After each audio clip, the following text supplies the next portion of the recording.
Hello বন্ধুরা, welcome to my channel বিদিশার দিশা। বৃষ্টি অঝরে বৃষ্টি পড়ছে বেশ কয়েকদিন ধরে। আর বৃষ্টি মানেই পকোড়া, বিভিন্ন ধরনের পকোড়া। আগে তোমাদের আমি ওলের পকোড়া, পেঁয়াজ পকোড়া করে দেখিয়েছি, কুমড়োর পকোড়াও করে দেখেছি, আমার চ্যানেলে পাবে। আজকে তোমাদের দেখাবো আমি আলুর পকোড়া। অবশ্য তোমরা শুনলে হয়তো ভাববে আলুর পকোড়া আর বিশেষ কী, কিন্তু এক একজনের রান্নার পদ্ধতি এক এক রকম। তাই আমি প্রথমে বেশি কথা না বলে এগিয়ে যাই। প্রথমে আমি দেখো, এখানে আমি দুটো আলু প্রেসারে সেদ্ধ করে নিয়েছি অল্প একটু নুন দিয়ে। আলুটা ভালো করে চটকে নিয়েছি, মানে স্ম্যাশ করে নিয়েছি। হাত দিয়ে করো বা চামচ দিয়ে করো, যেটা হোক সুবিধে। এবার এই আলুটার মধ্যে আমি দিয়েছি, দেখো, নুন দিয়েছি, অল্প একটু হলুদ দিয়েছি, একটু জোয়ান দিয়েছি, আর একটু কালো জিরে দিয়েছি। এবার যেটা দেবো সেগুলো তোমরা দেখতে থাকো। এরপর আমি এর মধ্যে যেগুলো ম্যাশ করে দিচ্ছি, দেখো, অল্প একটু কর্নফ্লাওয়ার দিলাম। কর্নফ্লাওয়ার দিলে এটা বেশ মুচমুচে হবে। আমি কিন্তু খাবার সোডা দিলাম না, অল্প একটু কর্নফ্লাওয়ার দিলাম। আর অল্প অল্প একটু বেসন দিলাম, জাস্ট টাইট হওয়ার জন্য। আর দিলাম এখানে ধনে পাতা কুচি। তোমরা ধনে পাতা যদি ভালো না বাসো তা নাও দিতে পারো, তবে আমার মনে হয় ধনে পাতা সবাই ভালোবাসে। ধনে পাতা দিলাম। আর দিলাম পেঁয়াজ কুচি, কাঁচা লঙ্কা কুচি।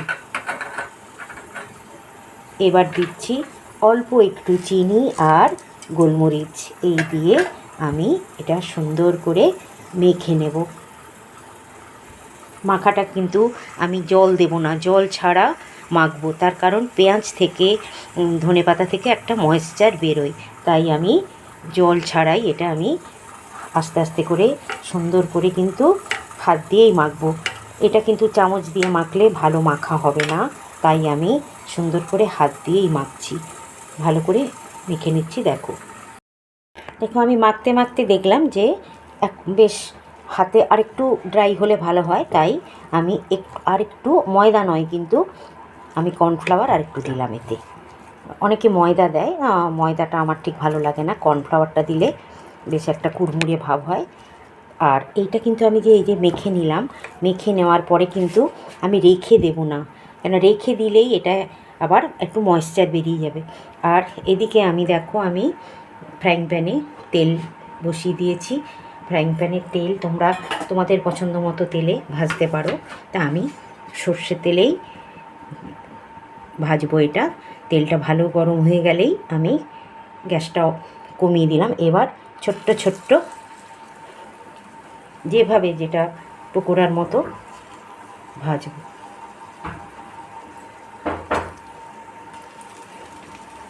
দেখতে থাকো।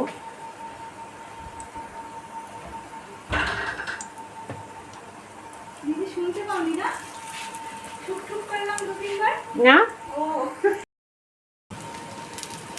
দেখো, এইভাবে আমি আলুর পকোড়াগুলো ছোটো ছোটো টুকরো আকারে কেটে নিচ্ছি।